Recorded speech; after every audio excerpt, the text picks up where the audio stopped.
You're listening to Search the Scriptures Daily, a program in which we encourage everyone who desires to know God's truth to look to God's Word for all that is essential for salvation and living one's life in a way that is pleasing to Him. If you're a first-time listener or viewer, or perhaps you haven't tuned in for a while, and the topic we've been discussing for a number of weeks now in this first segment of our program is psychology in the church. Dave, last week, as you know, we were discussing the men who are considered the pillars of psychotherapy, Sigmund Freud, Carl Jung, Carl Rogers, Abraham Maslow, and others. And we were doing that in the light of Psalm 1, particularly regarding verse 1, "Blessed is the man who walks not in the counsel of the ungodly." And then we reviewed the lives of these men, and it wasn't pretty. Extramarital affairs, drug abuse, depression, heavy occultism, sexual perversion, suicide, and on and on. They are definitely the ungodly. Yeah. And yet the world, and now professing Christians, are to look to them for solutions to solve their problems of living? I mean, that alone is a bit of lunacy. Dave, what I'd like to do in this segment is to get back on solid ground. We looked at Psalm 1, verse 1, to underscore the admonition, again, that we're not to walk in the counsel of the ungodly. I want to make sure that all the listeners get the application, because these ungodly men, that's the basis of Christian psychology. Right. So Christian psychologists are literally walking in the counsel of the ungodly and bringing it in to the church and justifying it under the idea, well, all truth is God's truth. Freud had some, and Rogers, well, they've got more than that as far as these men are concerned. It's the foundation of Christian psychology. It didn't come out of the Bible. It came out of the godless writings of these ungodly men. Dave, I listened to a classic interview that you had with Walter Martin. And I would say Walter definitely favored, Christian psychology and so on. That's the impression I got from the interview. And by the way, if our listeners would like to hear that interview, we have it posted on our website. Let me explain just a little bit about it. Okay. Walter and I had a number of disagreements: psychotherapy, acupuncture, and hypnosis, and a few other things. But anyway, he invited me to come on his program, and he said, we'll just talk about things that we agree on. Well, they were going to ambush me, and I brought nothing. I got no notes. I have my Bible, and here come his staff with stacks of stuff.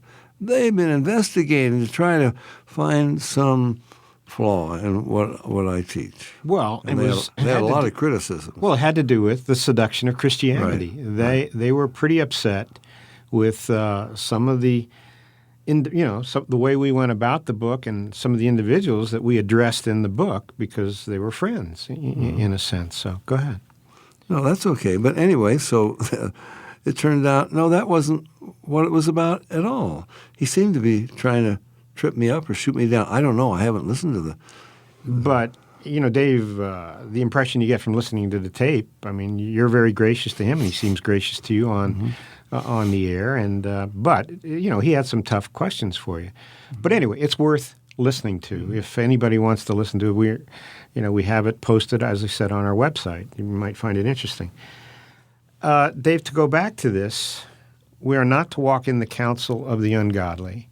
And I find it, I guess the point I was trying to make with regard to Walter Martin, you guys discussed all truth is God's truth. And he was really hammering that idea that there is truth out there. But the thing I find almost ironic is that whoever brings that, they never talk about the other issues, the ungodliness of these men, the concepts, how anti-biblical they are. But somehow we're going to find some kernel or some nugget of truth with regard to what they say. Although these men, as we pointed out in the last couple of weeks, you couldn't prove it by their lives. Now, Tom, you remember what happened at Dallas Theological Seminary. I was I used to speak over there now and then, believe it or not. That was way back. Yeah, way back. And this was a brown bag lunch. Mm-hmm. And the students would bring their lunch, and then they would sit in during their lunch hour, and you get someone talking to them. And I was talking about psychology. And what made me think of it is what you just said. Mm-hmm. And I said, well, why dredge through the muck and mire of psychological theories to come up with some golden nugget of truth? And everybody started laughing. And I didn't realize I just made a little faux pas, it was a Freudian slip. Yeah. Because two of their heroes there were Menrith and Meyer. Well, they weren't just their heroes. Those men were on staff. Yes, they were right. involved in the, believe it or not, in the pastoral counseling department. Christian psychiatrists. Exactly. Yeah. So anyway. Yeah. Well, what I'd like to do is go through Psalm 1. Let's go through it line by line. I'll read the entire psalm. It's only six verses. But I want to get away from, as you said, the muck and mire here. I want to get into what God's Word says, because that's what we're encouraging in this series of programs, that God's Word is sufficient. And all of this is at least undermining the sufficiency of God's Word. So, By the way, walketh not in the counsel of the ungodly, nor standeth in the way of sinners, nor sitteth in the seat of the scornful. And Watchman Nee wrote what as I recall, was a pretty good book called Sit, Walk, Stand. Mm-hmm. And he took it from this passage. Okay. Well, to begin, Psalm 1, verse 1. Blessed is the man that walketh not in the counsel of the ungodly, nor standeth in the way of sinners, nor sitteth in the seat of the scornful. But his delight is in the law of the Lord, and in his law doth he meditate day and night. And he shall be like a tree planted by the rivers of water, that bringeth forth his fruit in his season. His leaf shall not wither, and whatsoever he doeth shall prosper. The ungodly are not so, but are like the chaff which the wind driveth away. Therefore the ungodly shall not stand in the judgment, nor sinners in the congregation of the righteous. For the Lord knoweth the way of the righteous, but the way of the ungodly shall perish. So there's an awful lot in that psalm. There is. And I'd like to go over them, Dave. I mean, I think let's spend some really fruitful time in regard to what the Lord has to say. So, blessed is the man that walketh not in the counsel of the ungodly, nor standeth in the way of sinners, nor sitteth in the seat of the scornful. And Dave, I think there's a progression here. Right.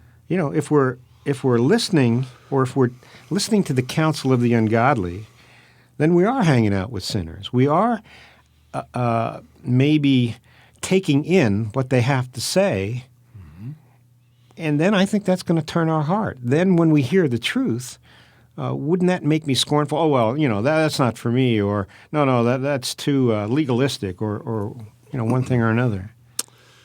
Yeah, well, you're walking along. You've apparently have something in common, maybe going in the same direction, and you're having fellowship with one another. Standeth, you stopped, standeth in the way of sinners. And then the next thing you know, well, this is going on and on. I need to sit. Sitteth in the seat of the scornful. Paul says in 2 Thessalonians chapter 3, I think it's verse 2, he asks for prayer that the Lord will deliver me, he says, from wicked and unreasonable men, for all men have not faith. Mm-hmm. If you don't have faith in God, you're going to be wicked. For more information about the Berean Call, call us toll-free at our order number or visit our website